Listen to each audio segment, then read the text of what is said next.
नमस्कार,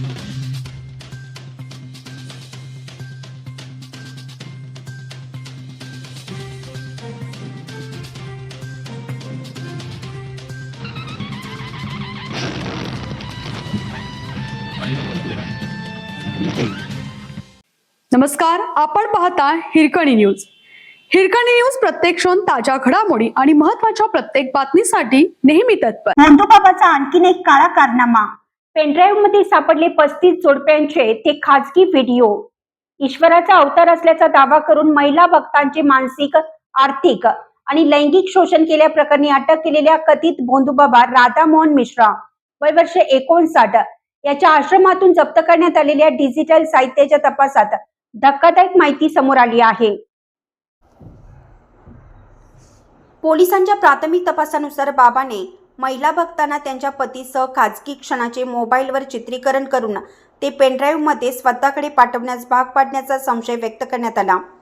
पोलिसांनी आश्रमातून 12 laptop, 1 tab, 11 mobile, 19 hard disk, 23 pen drive, DVD, CD, 6.5 लाखाची रोकड, सुमारे 15 लाखाचे दागिने तसेच 10 जिवंत काडतुसे जप्त केली आहेत. जप्त केलेल्या 23 पेनड्राईव्हच्या प्राथमिक तपासात तब्बल 35 जोडप्यांच्या खाजगी क्षणाचे चित्रीकरण आढळल्याचा दावा तपास यंत्रणांनी केला आहे. आता या व्हिडिओतील व्यक्तींची ओळख पटवून त्यांच्यापर्यंत पोहोचण्याचं काम सुरू असल्याची माहिती वरिष्ठ पोलीस अधिकाऱ्यांनी दिली आहे.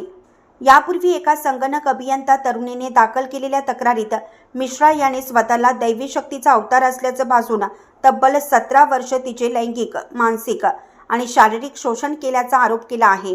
विजेचे शॉक देणे, अमानुष वागणूक देणं आणि तिची मालमत्ता स्वतःच्या नावावर करून घेतल्याचंही तक्रारीत नमूद केलं आहे. या तक्रारीनंतर तपासाचा विस्तार होत असून नवनवीन धक्कादायक बाबी समोर येत आहेत. भुयार खोदण्याचा डाव. नाशिकमधील कथित भोंदूबाबा प्रकरण उघडकीस आल्यानंतर मिश्रा सावध झाला होता. स्वतःवर कारवाई झाल्यास आश्रमातून पळून जाण्यासाठी भुयार तयार करण्याचं नियोजन सुरू असल्याची माहिती तपासात समोर आली आहे. मात्र त्याआधीच पोलिसांनी कारवाई करून त्याला अटक केली. या भुयाराच्या कामाबाबतही पोलीस अधिक तपास करत आहेत.